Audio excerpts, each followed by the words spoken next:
kalau qashar itu adalah meringkas sholat, ya, jadi yang tadinya 4 rakaat menjadi 2 rakaat, nah itu adalah qashar. Kalau jamak itu menggabungkan pelaksanaan sholat dalam satu waktu, duhur dan asar, maka digabungkan misalnya di waktu duhur atau waktu asar, atau maghrib dan isya, nah dilaksanakan di salah satu waktu 2 sholat tersebut. Bagi orang yang musafir itu boleh mengqashar sholat yang 4 rakaat. Nah, qashar dan jamak, kalau qashar itu kekuatan hukumnya lebih kuat, jemaah sekalian, karena disebutkan langsung di dalam Al-Quran.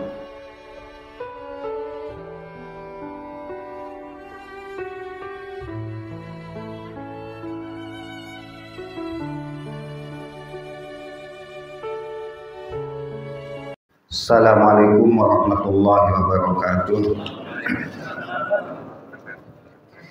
Jamaah rahimakumullah, pada malam hari ini insyaallah kita akan lanjutkan bacaan kita masih dalam bab sholat, yaitu malam hari ini kita membahas tentang qashar dan jamak. Faslun, ini satu pasal.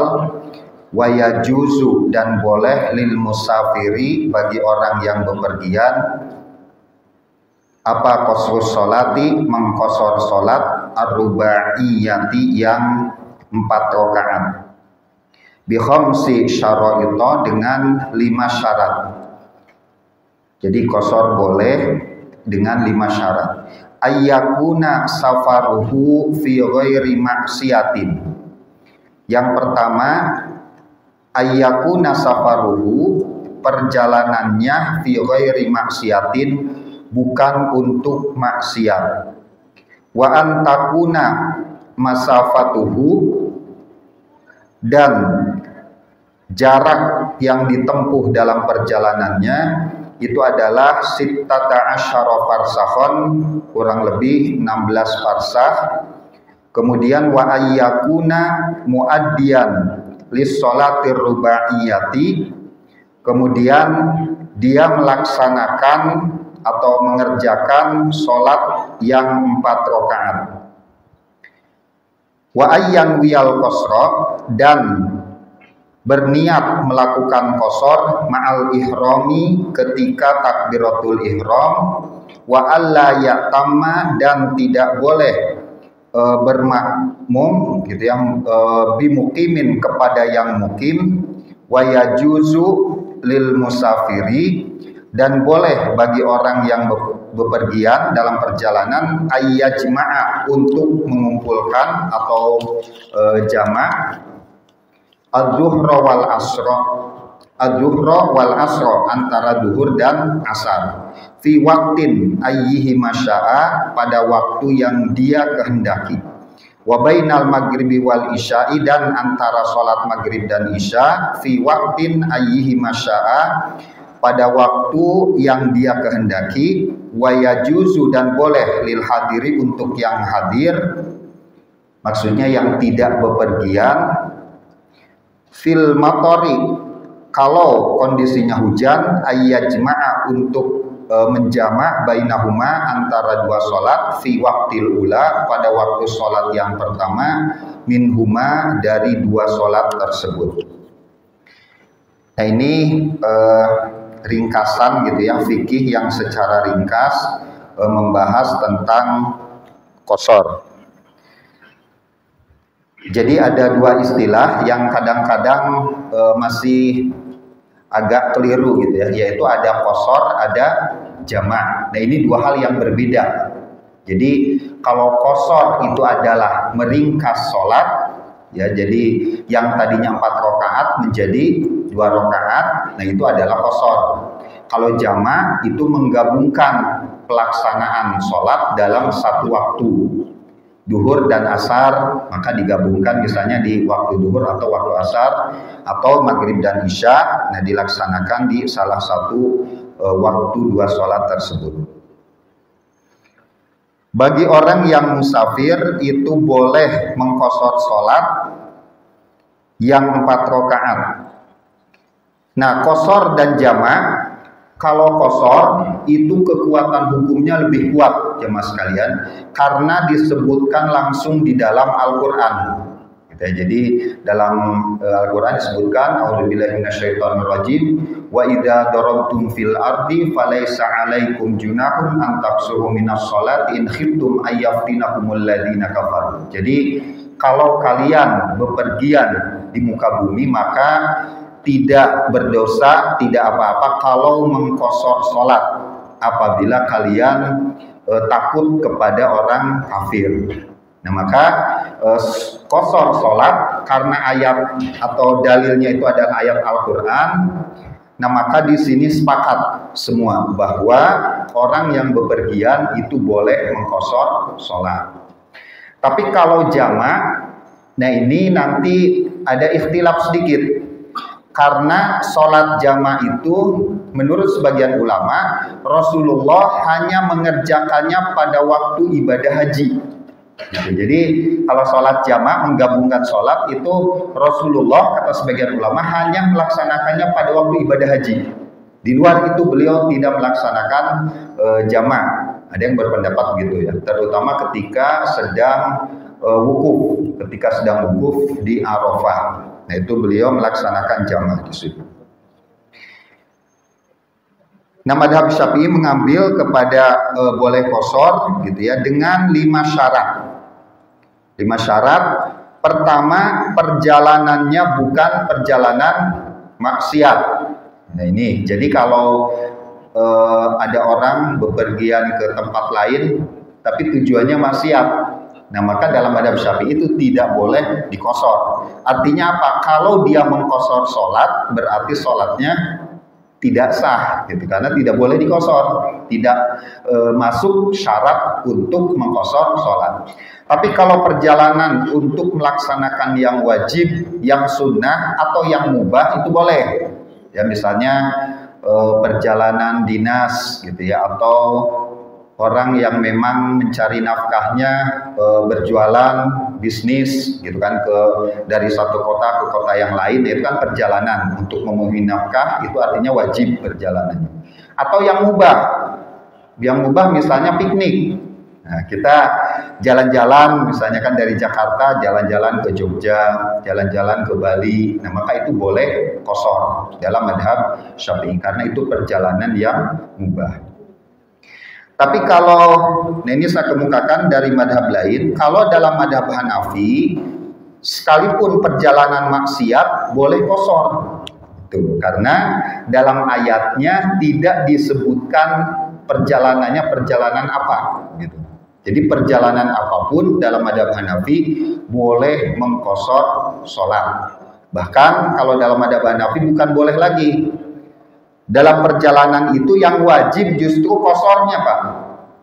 Gitu. Jadi, tapi kita madhabnya kan madhab Syafi'i ya.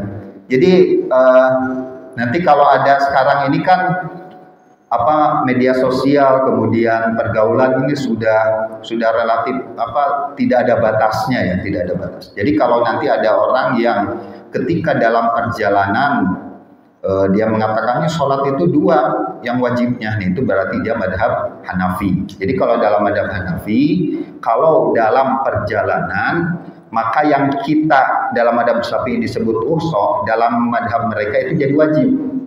Gitu. Jadi sholat itu ya 2 rakaat sholat duhur itu ketika dalam perjalanan, menurut madhab Hanafi.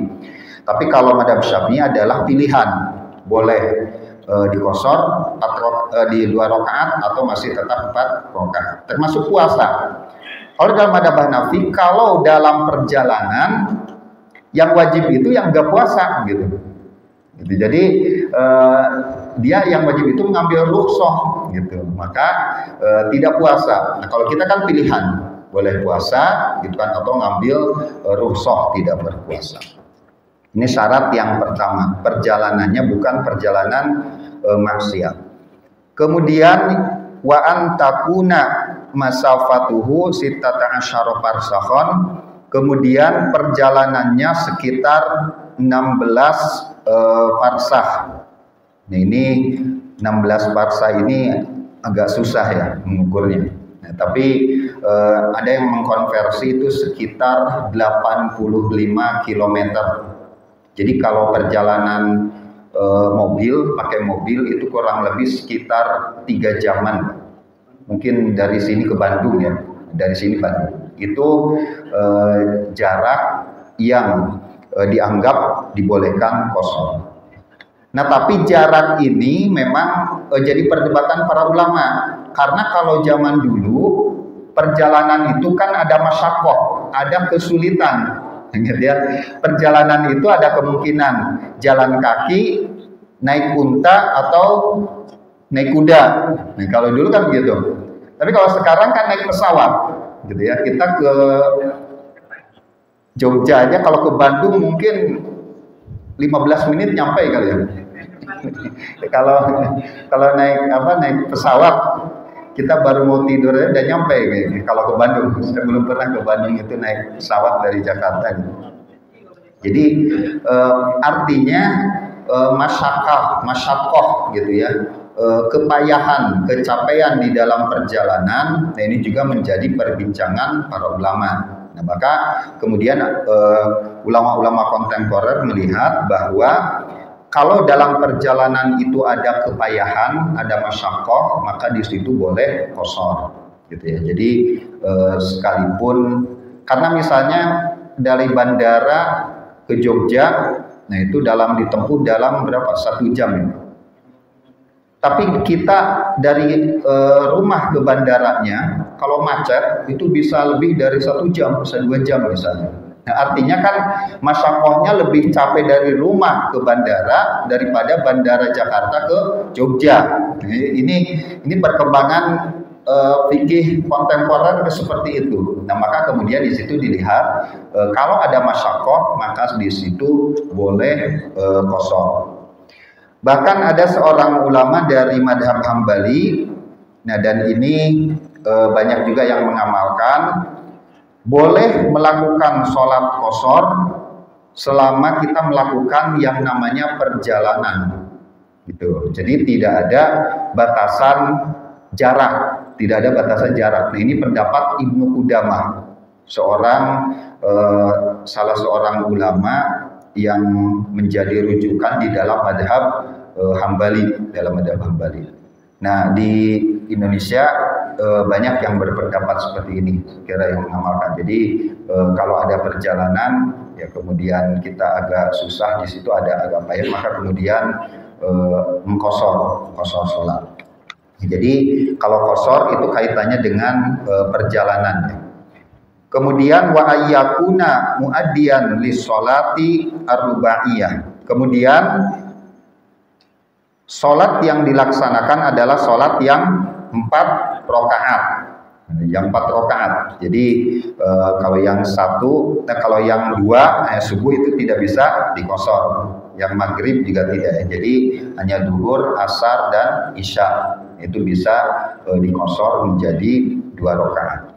Kemudian berniat wa ayyan wiyal qasra ma'al ihram. Kemudian boleh berniat atau membaca niat atau niat di dalam hatinya ketika sedang melaksanakan takbiratul ihram. Jadi ketika sedang melaksanakan takbiratul ihram, nah maka pas takbiratul ihram di situ pakai qasran.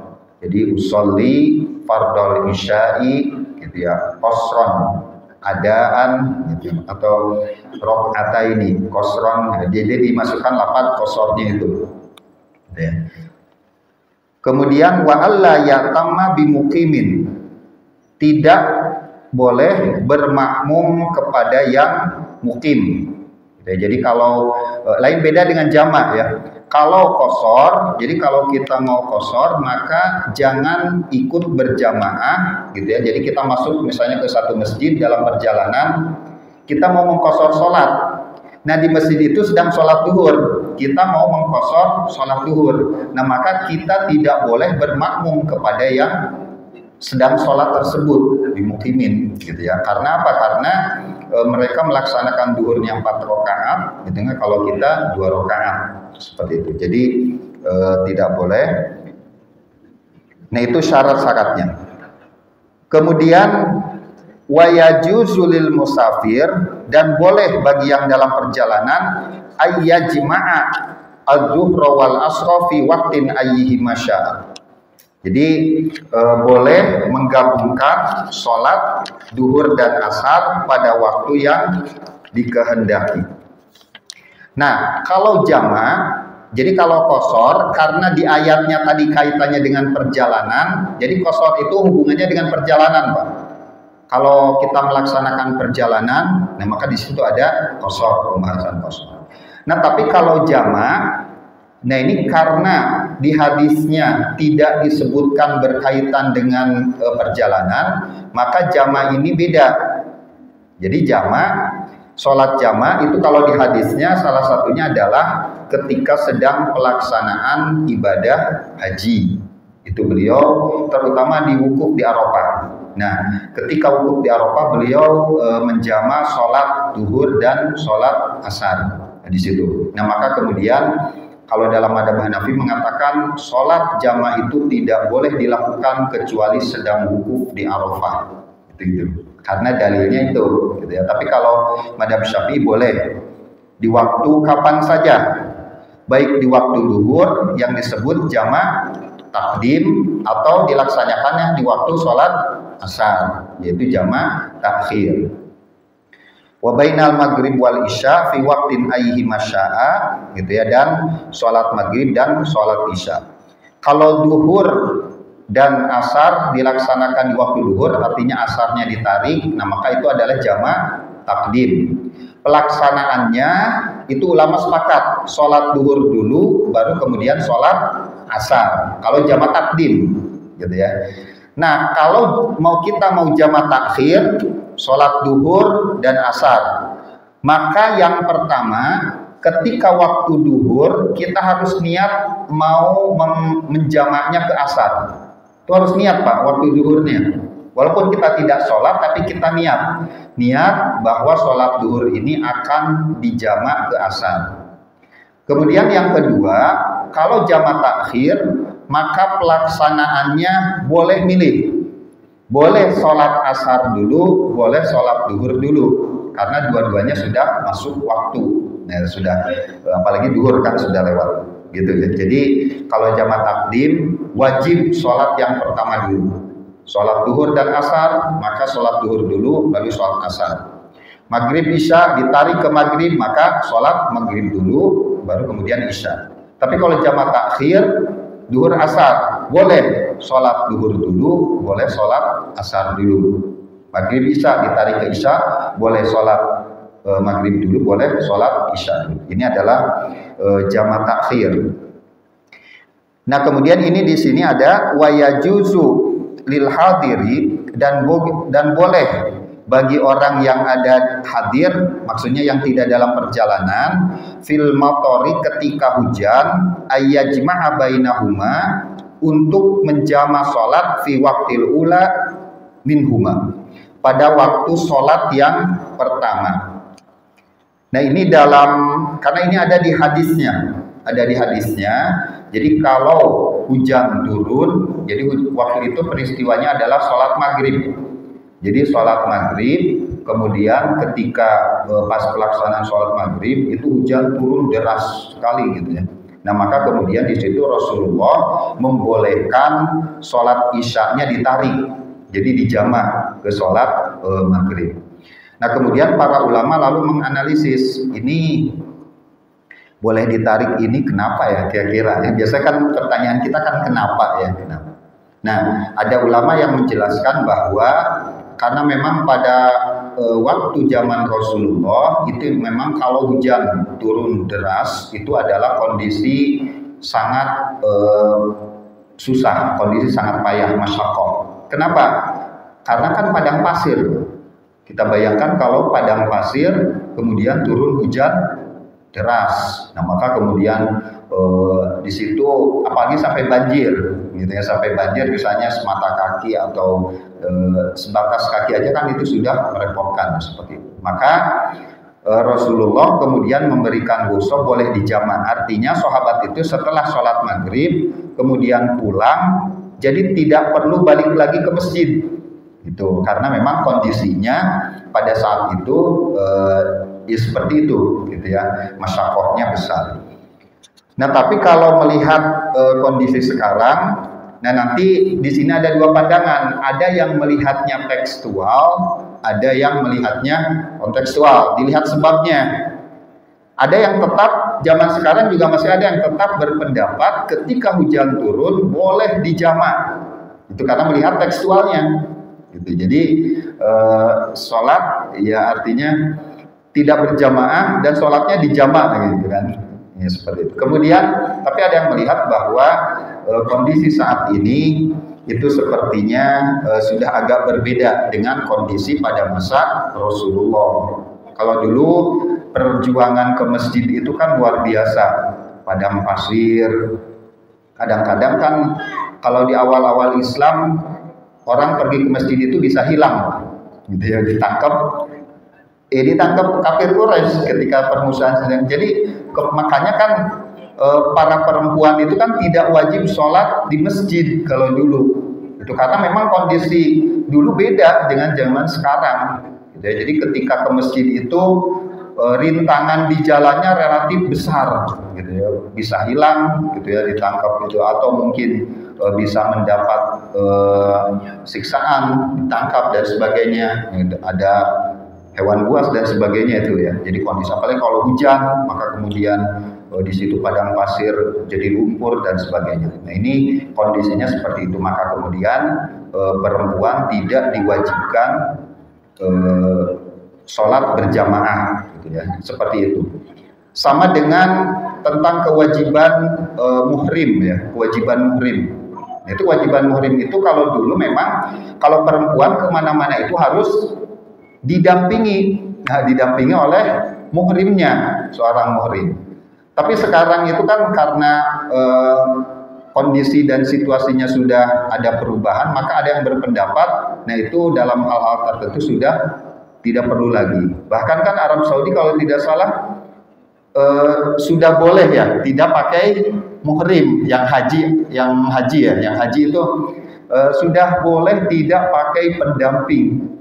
Gitu. Jadi artinya ulama-ulama di sana pun di mana Rasulullah berada itu sudah berpikiran bahwa kondisi saat ini perempuan berjalan kemanapun itu dipandang aman. Kalau dulu ada istilah kan, kalau dulu itu di Arab Saudi kalau kita naik mobil bersama istri, katanya kan kalau naik mobil naiknya suami duluan kan gitu ya. Jadi kalau suami istri atau kita bawa perempuan lah, anak atau siapa, katanya kalau naik mobil kan gitu, naik taksi atau apa, maka kita dulu yang naik duluan gitu, baru kemudian istri kita. Nanti turunnya istri dulu baru kita. Nggak gitu kan, ada istilah gitu ya. Saya nggak tahu itu kebenaran itu ya, tapi dulu itu kan ada seperti itu. Karena apa, kalau istri yang naik duluan ke mobil, itu katanya ada kasus ya dibawa kabur, ya seperti itu. Jadi ini menunjukkan bahwa pandangan para ulama di Arab Saudi pun sedikit banyak ada perubahan terkait dengan tadi kaitannya dengan muhrim itu ya. Nah, ini berkaitan dengan sholat qasar dan jama'. Nah, kemudian sholat jama' ini karena memang tidak dikaitkan dengan perjalanan, maka kondisi-kondisi tertentu itu boleh sholat jama'. Misalnya sakit. Nah, ini kalau kita sakit itu boleh melakukan sholat jama'. Jadi kalau misalnya sakit, misalnya ya sholat maghrib dijama' lah, ditarik ke isya, ditarik ke isya, ya bisa ditarik atau isyanya yang ditarik gitu kan, karena setelah isya biasanya kalau sakit itu kan tidur ya, seperti itu bisa dijamak. Bahkan kondisi-kondisi tertentu di Jakarta itu kalau macet dan sebagainya, nah itu bolehkan jamak gitu ya, ada yang membolehkan jamak. Makanya dalam fikih di kitab lain itu ada pernyataan bahwa boleh melakukan jamak bahkan tanpa alasan, tapi jangan jadi kebiasaan. Jadi artinya sholat jamaah itu sebenarnya lebih fleksibel, lebih fleksibel. Ya kalau pengantin itu bisa juga dijamaah gitu ya. Tapi kalau bisa sih waktunya jangan nabrak 2 sholat gitu. Tapi kalaupun kondisi memaksa seperti itu bisa dijama. Artinya kalau dijama itu masih dalam koridor syariat gitu kan. Tapi kalau udah nggak sholat, ini yang pada gitu. Saya dulu di pesantren itu kami sempat heboh juga. Jadi latihan sosiodrama. Jadi akan ada pesantren itu diminta mengirimkan sekian ratus santri gitu ya untuk melakukan sosiodrama. Itu latihan sosiodrama karena latihannya itu ba'da duhur sampai menjelang maghrib. Jadi Pak Kiainya nyuruh kita menjama sholat. Menjama sholat, jadi asarnya ditarik, asar ditarik ke duhur. Jadi setelah sholat duhur kita ini langsung asar, gitu kan, di jamak seperti itu. Jadi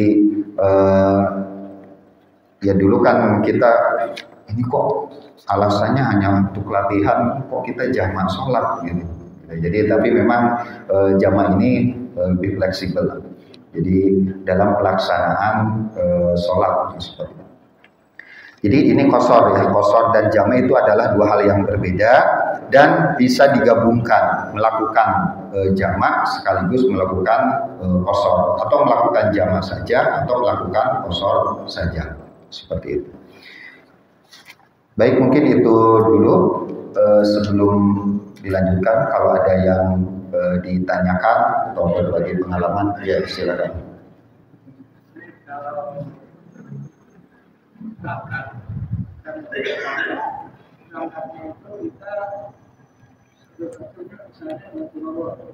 Takut asalnya nanti repot, kita mesti jamaah dan tempat bisa kita sebaliknya pulang.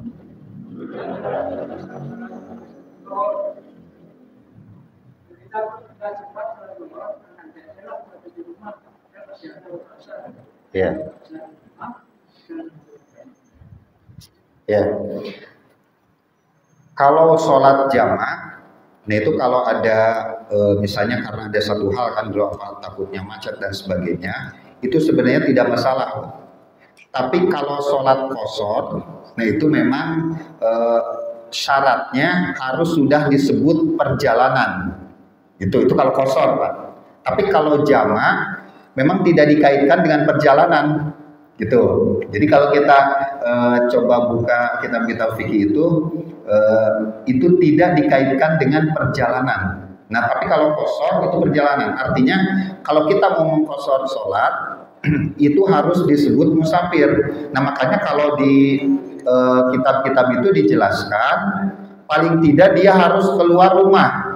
Nah, ukuran keluar rumahnya itu yang ikhtilaf ya. Ada yang 2 bangunan, 2 rumah, ya pokoknya kita udah keluar lewat 2 rumah tetangga itu sudah disebut perjalanan. Nah, ada juga yang misalnya berpendapatnya ya ke masjid aja, jadi itu namanya perjalanan. Karena memang tekstualnya itu perjalanan gitu sudah. Tapi kalau masih di rumah itu belum perjalanan. Tapi kalau jamaah itu tidak ada syarat perjalanan, Pak.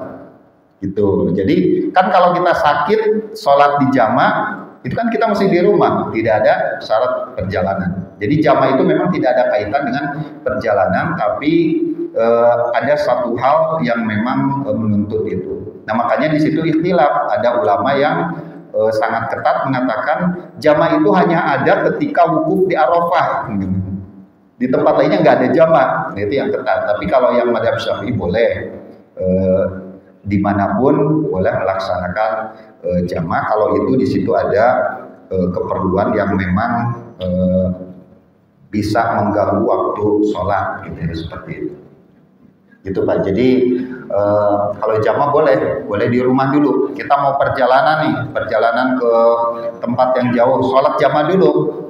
Jamaah maghrib, isya, lalu kita perjalanan nyampe subuh di sana, seperti itu.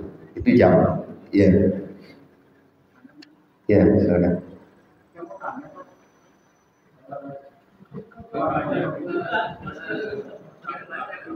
Masker ya. Qashar. Iya.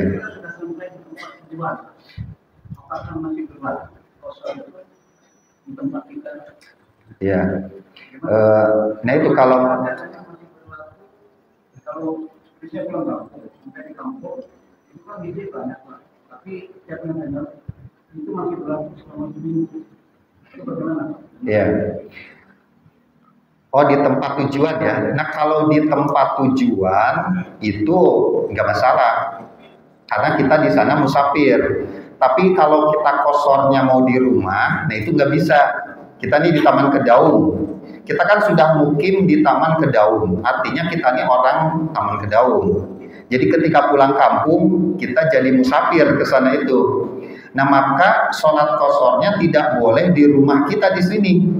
Gitu, harus keluar dulu yang disebut perjalanan, ya paling tidak ke masjid terdekat. Disitulah sholat kosor. Lalu sudah sampai di sana, nah kemudian itu sholat apakah boleh dikosor terus? Boleh, jadi boleh selama disebut musafir. Nah, berapa lama boleh mengkosor sholat? Di situ ikhtilaf ulama lagi-lagi karena tidak ada batasan, ya, tidak ada batasannya di situ. Ada yang mengatakan kalau dulu itu sampai sekitar setengah bulan. Ada yang berpendapat 15, 16 hari, 20 hari. Tapi ada yang membatasi, pokoknya selama niatnya masih musafir. Jadi kalau kita pulang kampung, kemudian kita niatnya 10 hari, ya kita pulang kampung aja, nanti balik lagi ke sini. Artinya selama di kampung itu musafir.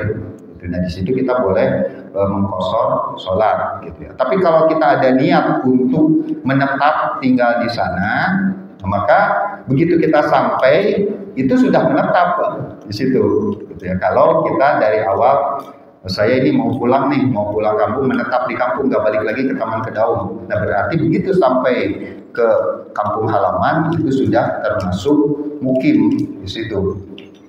Gak ada yang ulama yang membatasinya itu, karena memang relatif ya, orang disebut musafir itu berapa lama sih, gitu ya.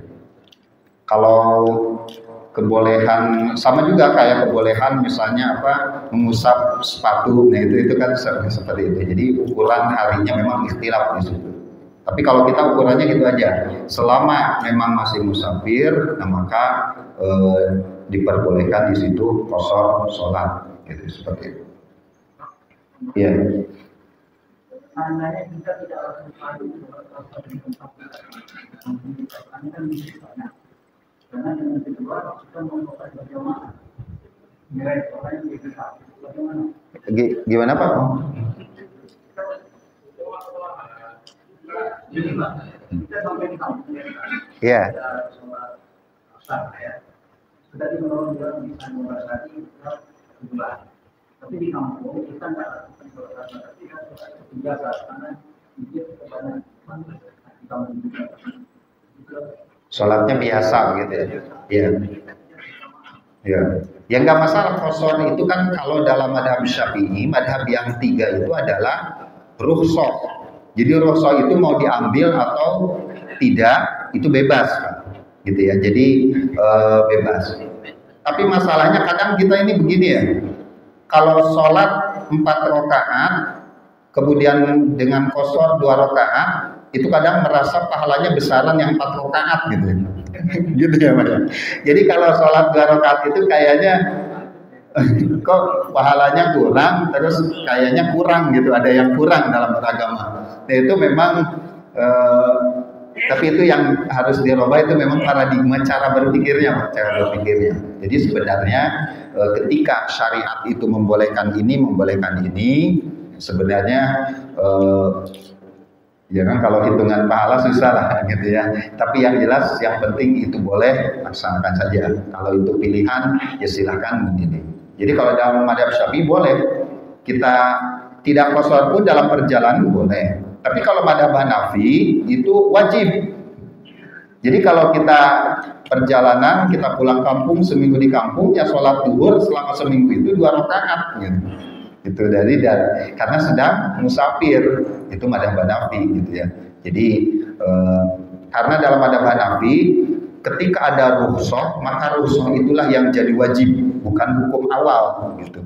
Itu metode ijtihadnya begitu. Jadi maka ketika dalam perjalanan bulan Ramadan maka yang itu ya batal puasa gitu. Seperti itu karena ada hadis laisa minal birri asyamu bis safari, bukan satu kebaikan berpuasa dalam perjalanan. Itu dalil yang dikemukakan oleh Madzhab Hanafi salah satunya antara lain. Baik, ya. Itu apa harus dijam di dua waktu atau lokalnya atau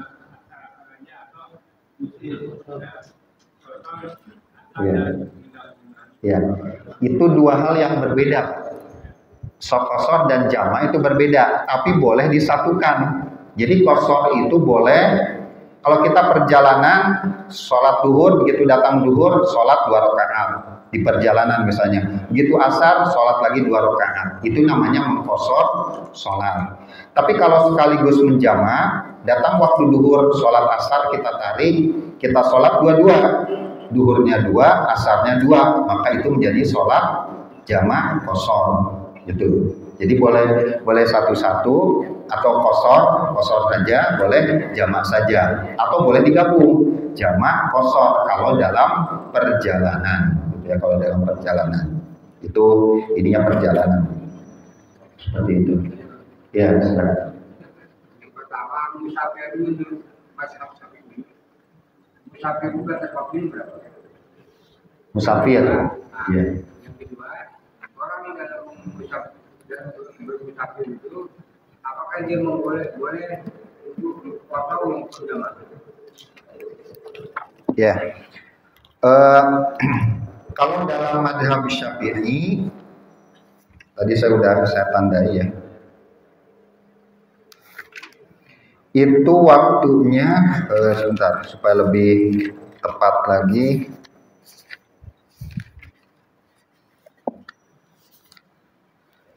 Saya lupa lagi itu sekitar kalau nggak salah 16 hari atau 15 hari gitu. Jadi tapi rata-rata saya lihat dalam masalah qashar sholat ini batasannya itu sekitar di angka 15 sampai 20 hari itu yang dibolehkan qashar. Tapi ada ulama yang berpendapat bahwa ukurannya, karena kan kalau hari begitu apa sih ukurannya gitu. Nah, ukurannya adalah dia ada niat mukim enggak gitu.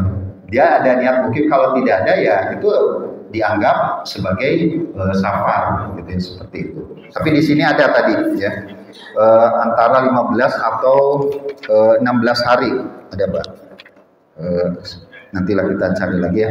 Jadi ukurannya segitu, sekitar 15 atau 16 hari. Itu boleh dikosor. Nah, kemudian apakah boleh dikosor sekaligus dijamak? Kalau dalam perjalanan itu boleh, gitu ya. Kalau dalam perjalanan maka dikosor sekaligus dijamak itu boleh. Tapi kalau tidak dalam perjalanan, nah maka itu adalah jamak.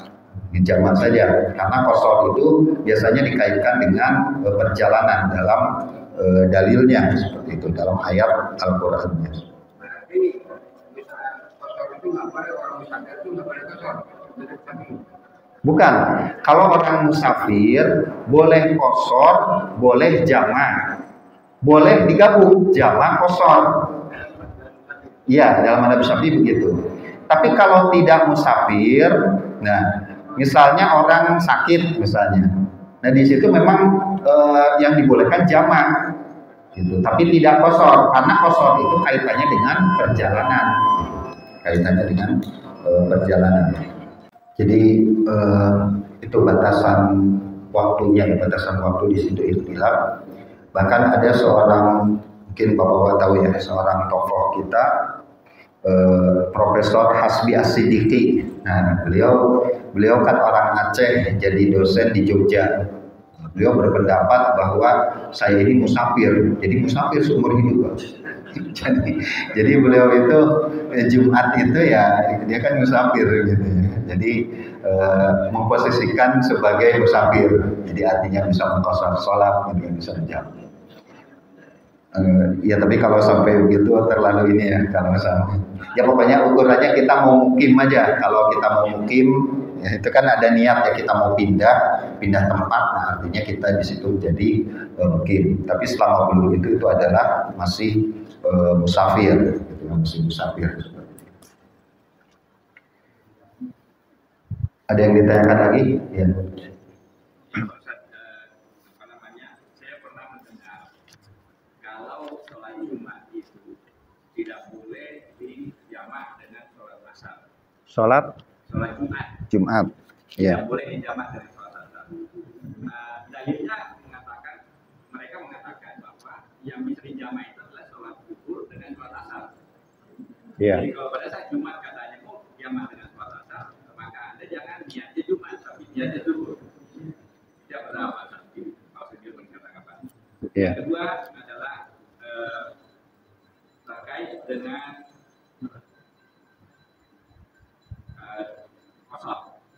Tadi dalam perkataan dalam perjalanan, Pak Ustaz mengatakan tadi bahwa jarak 87 berapa? 85 km. Ya, 80. Katakanlah ada yang mengatakan begini, selama kita perjalanan dari rumah belum sampai ke rumah, artinya dari rumah sampai kembali ke rumah itu lebih dari 85 km, itu boleh dijamak kosor bahkan dalam perjalanan.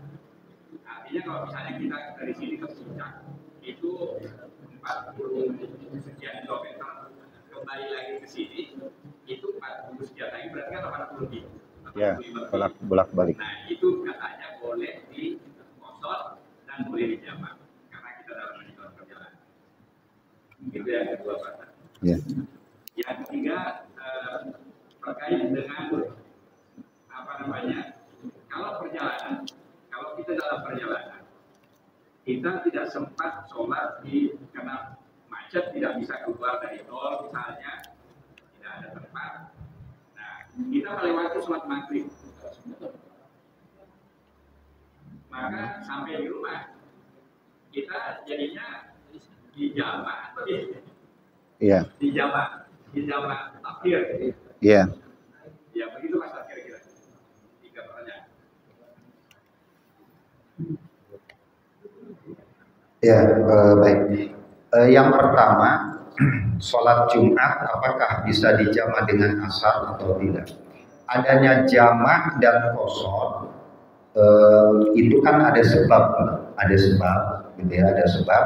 Nah, sebab-sebab ini biasanya itu akan mempengaruhi hukum Jumat. Ya, misalnya dalam perjalanan, Nah kan Jumat itu kan sebenarnya yang mukim ya. Kalau yang ini perjalanan itu gini ya, jamaah sekalian. Jadi mengadakan, kalau dulu itu perjalanan itu adalah perjalanan jauh. Jadi bukan kita misalnya pergi ke mana, ke Jakarta Pusat gitu kan. Nah kalau dulu, kalau sekarang saya kira itu kalau masuk perjalanan dulu itu tidak masuk perjalanan gitu. Kita kan kerja misalnya di Jenderal Sudirman gitu kan misalnya. Nah itu kan sebenarnya kalau kita berhenti di tengah jalan, nah kalau sekarang itu masih kategorinya kita mukim, orang mukim di sini gitu. Jadi perjalanan itu adalah perjalanan yang dilakukan jauh, ya jauh. Kalau dulu itu ya sampai berhari-hari dalam perjalanan. Nah kemudian ketika Jumat itu dijamak dengan asar. Nah sebenarnya ketika kita menjamak itu ada alasan. Alasan itu sebenarnya hampir dipastikan itu tidak mewajibkan sholat Jumat. Artinya kalau kita bisa melaksanakan sholat Jumat, berarti tidak ada halangan apa-apa. Gitu. Jadi kenapa mesti dijamak? Gitu. Jadi logika ini ya. Tapi kalau kita melakukan jamak, artinya ada kondisi yang memang tidak memungkinkan kita sholat Jumat.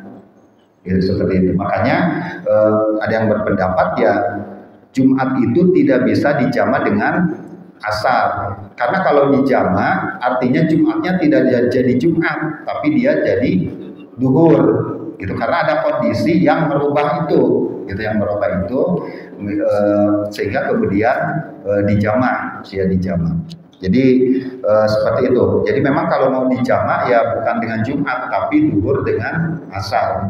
artinya kembali ke sholat duhur. Karena kalau Jumat itu kan ada kewajiban-kewajiban yang tertentu gitu ya.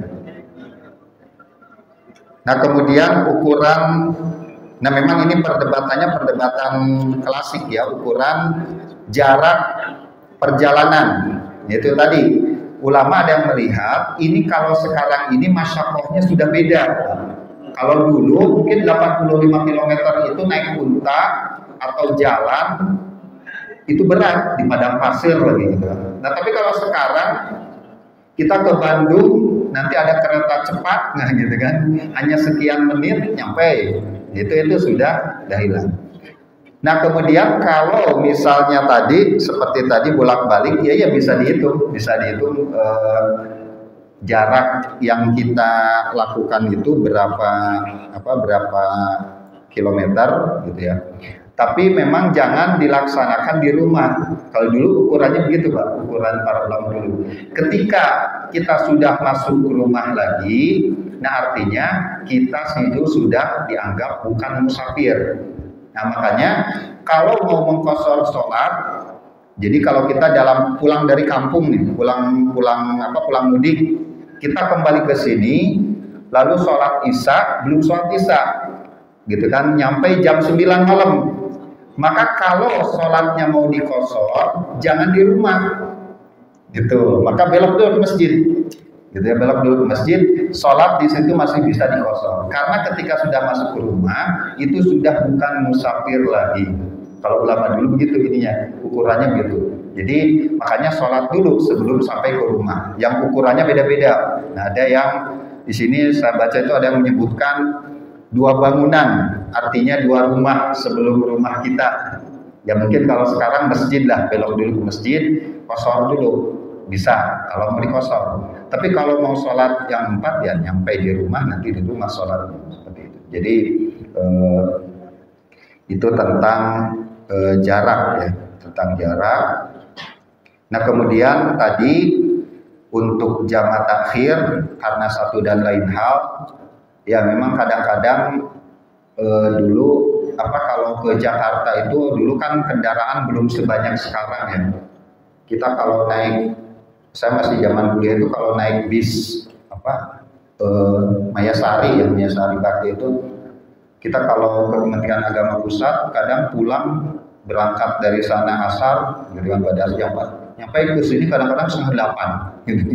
Jadi artinya ada maghrib kan di jalan itu ya kalau turun. Nah itu bisa jamak takhir, tapi pas waktu maghrib itu niat, ini sholatnya mau saya jamak takhir. Itu ada niat itu ketika masuk waktu sholat yang pertama itu. Apakah boleh dilaksanakan? Boleh, tapi jangan jadi kebiasaan. Itu aja. Dalam fikih boleh menjamak sholat, tapi jangan jadi kebiasaan. Tapi kalau tapi bukan ahli sunnah ya, dalam Syiah itu mereka memang sholatnya 3 waktu. Jadi dijamak, mereka 5 waktu, sholatnya 5, tapi waktu pelaksanaannya 3. Jadi duhur, asar, maghrib, isya dan subuh. Nah itu jadi dijamak selamanya. Itu kalau dalam Syiah. Tapi kalau dalam ahli sunnah wal jamaah, khususnya dalam mazhab Syafi'i, kalau ada satu dan lain hal masalah itu boleh dijamak, gitu ya. Tapi jangan jadi kebiasaan. Jadi kalau tiap hari, kalau sekali-sekali kerja, misalnya ada keperluan pas pulang kena macet, itu nggak masalah. Tapi kalau tiap hari kerjanya di Jakarta, tiap hari dijamak, nah itu nggak boleh. Gitu. Jadi tiap hari dijamak, itu nggak boleh. Tapi kalau sesekali itu tidak masalah. Seperti itu. Jadi itu 3 masalah itu Pak. Ya. Khusus untuk musafir itu boleh nggak menjamak kalau setelah Jumatan? Khusus musafir. Menjamak tidak Jumatan. Kita Jumatan. Ya. Musafir boleh nggak? Mau jamaah. Setelah sholat Jumat kita mau. Kondisi kita dalam keadaan musafir. Iya. Kita melakukan sholat Jumat. Iya. Lalu mau mengambil menjamakkan asar. Iya, iya. Oh, jadi sholat Jumat dijama dengan sholat asar. Iya. Dan disitulah yang ulama ikhtilaf itu. Itu ulama ikhtilaf karena apa? Karena kalau kita sholat Jumat, artinya kondisi kita ini normal gitu, tidak perlu ada jama. Ketika jadi itu logika ininya, makanya ada yang tidak memperbolehkan, gitu ya, karena itu kalau kita melaksanakan sholat Jumat, artinya tidak ada kondisi yang memerlukan sampai keluar jama, gitu. Tapi kalau ada kondisi yang sampai di jama, maka artinya itu tidak perlu sholat Jumat. Sama kayak pertanyaannya begini. Kalau kita sholat dalam perjalanan, boleh, kalau kita sholat qashar, boleh nggak sholat qobliyah? Nah, sholat qobliyah dan ba'diyah, kalau sholat duhurnya di qashar. Itu jawabannya, sholat duhurnya saja di qashar, gitu kan? Kenapa ada sholat sunat, gitu ya? Kalau ada sholat sunat, artinya kita ini ada keleluasaan waktu, tidak ada masalah. Jadi jangan dipakai qasharnya. Sama tadi kayak gitu, Jumat itu kalau ada kondisi yang bukan mengharuskan, yang menuntut qashar dan jama', artinya sholat Jumatnya menjadi tidak wajib sebenarnya. Makanya sholat duhur dan asar dijama'. Tapi kalau kondisi itu tidak ada, berarti normal gitu. Ini ya Pak. Sehingga di situ perdebatan ulamanya, gitu ya. Karena kan tidak ada contoh ya, tidak ada contoh dari Nabi, tidak ada contoh secara jelas. Karena contoh dari Nabi yang disepakati itu ya sholat ketika beliau ibadah haji.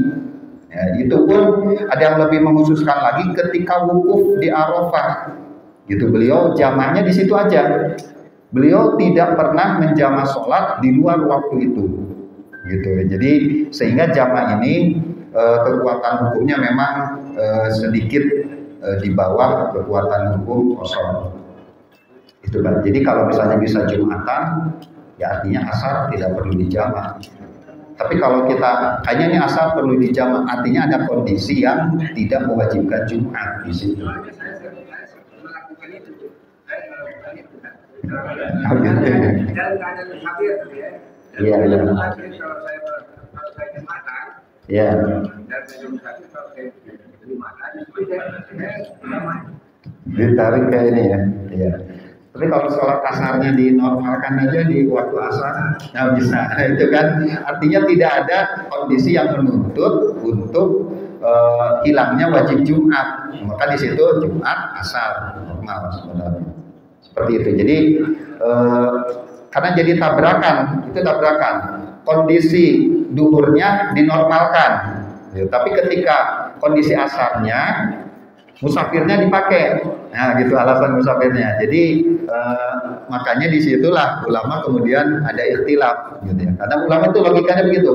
Kalau ada alasan ingin melaksanakan jama' dan qashar, artinya Jumatnya berarti dia tidak melaksanakan, gitu. Tapi kalau masih bisa Jumatan, artinya tidak ada masalah. Berarti sholatnya normal seperti itu. Jadi mungkin lebih amannya itu ngambil pendapat ya udah Jumat, kemudian asarnya dilaksanakan waktu asar saja, seperti itu. Baik, masih ada yang ditanyakan? Itu ya. Ya.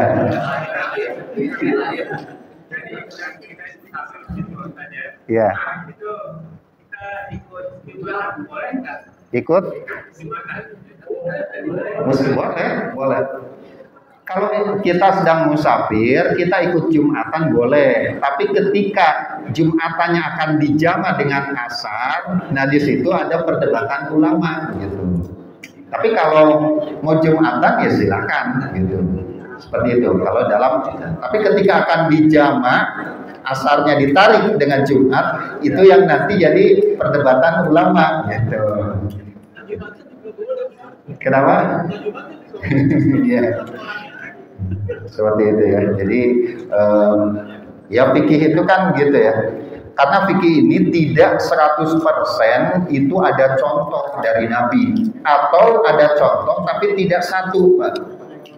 Jadi fikih ini takbiratul ihram misalnya, jangan dikira takbiratul ihram itu dalilnya cuma satu hadis. Dalam wudhu misalnya, dalam membasuh tangan, mengusap kepala, itu jangan kita berpikir hadisnya cuma satu, itulah yang sahih. Jangan berpikir itu. Ada ratusan hadisnya itu disimpulkan oleh para ulama. Nah, maka lahirlah ilmu fikih. Ada perbedaan pendapat. Kalau hadisnya cuma satu, maknanya cuma satu, itu sepakat jumlah rakaat. Nah, itu nggak ada perbedaan di situ. Tapi kalau yang lainnya itu macam-macam, memang contoh dari Rasulnya bermacam-macam gitu. Lalu disimpulkan oleh para ulama jadi ilmu fikih. Baik, kita cukupkan dulu ya. Neng, kalau fikih ya memang masalah teknis ya, gitu. Sehingga di situ kita perlu berpedoman lah kepada para ulama-ulama ahli fikih yang muktabar. Jadi saya di sini sekedar menyampaikan saja. Saya bukan ahli ya, sebenarnya saya bukan ahli fikih. Cuma mungkin kebetulan aja.